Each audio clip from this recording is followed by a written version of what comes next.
Footage emerges of the start of the devastating fire in Hong Kong, which swept through a string of tower blocks. 128 people are dead, 200 are still missing. The death toll in Hong Kong's worst fire for decades has now risen to at least 128 people, with some 200 more still missing. The blaze tore through several high-rise blocks of flats.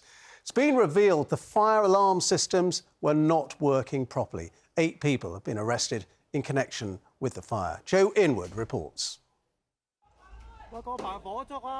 Caught by a passerby, the opening moments of the fire.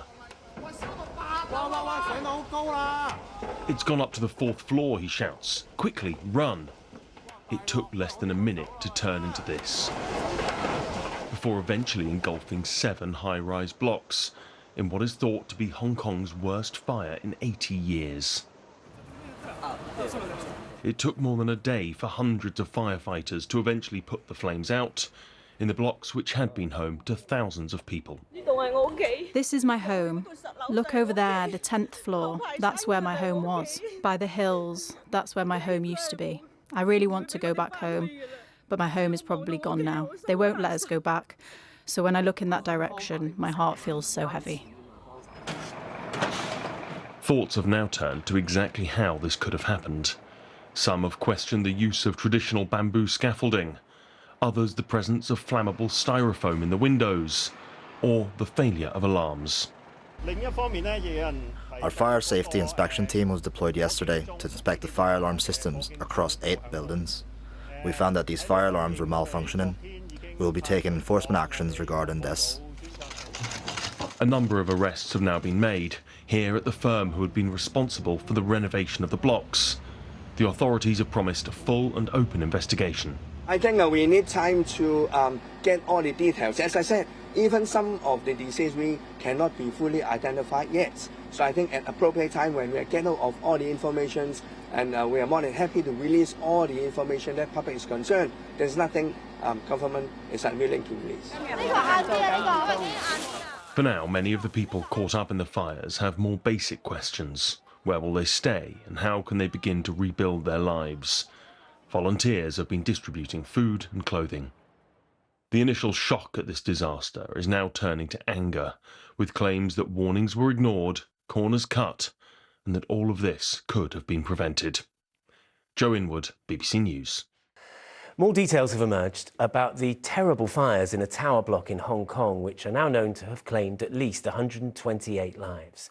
Emergency services said that many of the fire alarms failed to sound, and police said that highly flammable plastic foam panels have been attached to windows. 11 people have now been arrested over the fire, some of them on suspicion of manslaughter, and authorities are warning that the death toll could climb higher, with more than 100 people still unaccounted for. From the scene, our Asia correspondent Debbie Edward has sent this report. Inside the smouldering remains of the Wang Fuk tower blocks, firefighters are still working to recover more victims. The death toll from the Tai Po fire has risen beyond 100, and the authorities have warned it could continue to rise. Mira Wong has waited 3 days for news of her father. They lived on the 31st floor of Building 5. My mother was, she smelled something off and then walked down the building. But my father cannot walk. Actually, is using wheelchair.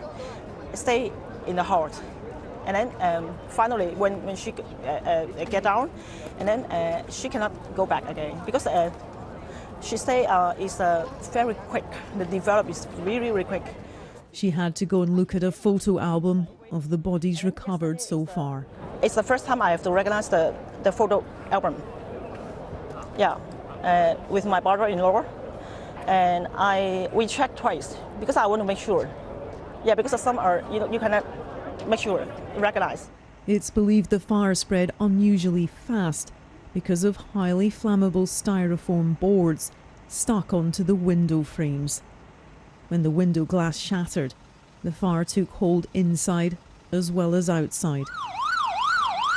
A total of 11 people involved in the estate's renovations have been arrested. The Hong Kong Fire Department has confirmed that the fire alarms in all 8 buildings malfunctioned. Residents only learned of the danger they were in when they smelled smoke, saw flames, or received frantic calls from friends or neighbours. Mira says her father taught her to be brave. He's a kind of a calm person. He rode motorbike when he was young, and me too. Yeah, we both very brave. Yeah, and wild. That's my father. Yeah. And so you hope that when that fire was happening, he was also calm and brave? I hope, yeah. Yeah. These shift changes will continue until everyone is accounted for. Debbie Edward, ITV News, Hong Kong.